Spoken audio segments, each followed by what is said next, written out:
ಈ ನಡುವೆ ಉಡುಪಿ ಜಿಲ್ಲೆಯಲ್ಲೂ ಕೂಡ ಅದು ಕೂಡ ಕರಾವಳಿಗೆ ಬರ್ತಕ್ಕಂಥದ್ದು, ಅಲ್ಲೂ ಕೂಡ ವಿಪರೀತವಾದ ಮಳೆ ಆಗ್ತಾ ಇದೆ.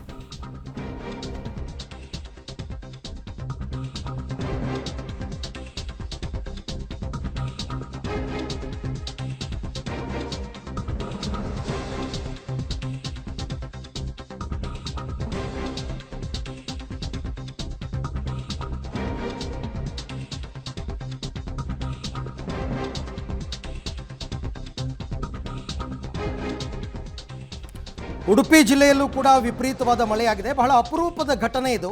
ಧಾರಾಕಾರ ಮಳೆಗೆ ಬಾವಿನೇ ಕುಸಿದು ಬಿದ್ದುಬಿಟ್ಟಿದೆ. ಬಾವಿ ಅಂದರೆ ತೇವಾಂಶ, ಸುತ್ತಲಿನ ತೇವಾಂಶ ಜಾಸ್ತಿ ಆಗಿ ಕುಸಿದೋಗಿರ್ತಕ್ಕಂಥದ್ದು. ಕಾರ್ಕಳ ತಾಲೂಕಿನ ನೆಲ್ಲಿಕಟ್ಟೆಯಲ್ಲಿ ನಡೆದಿರ್ತಕ್ಕಂಥ ಘಟನೆ ನೀವು ನೋಡ್ತಾ ಇದ್ದೀರಾ ರೈಟ್ ವಿಂಡೋದಲ್ಲಿ. ಆ ಬಾವಿ ಮತ್ತು ಬಾವಿ ಕಟ್ಟೆ ಎಲ್ಲವೂ ಕೂಡ ನೋಡ್ತಿದ್ದಂತೆ ಹಂಗೆ ಒಳಗಡೆ ಹೊಟ್ಟೋಯ್ತು.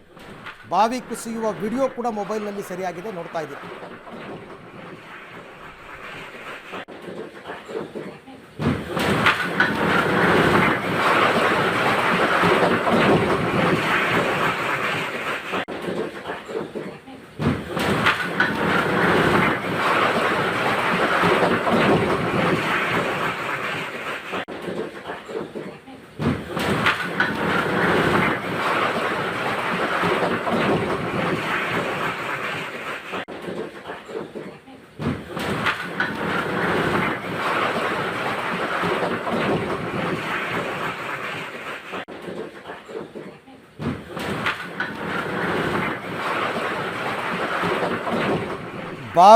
ಬಾವಿ ಮತ್ತು ಬಾವಿ ಕಟ್ಟೆನೇ ಕುಸಿದಿರ್ತಕ್ಕಂಥದ್ದು.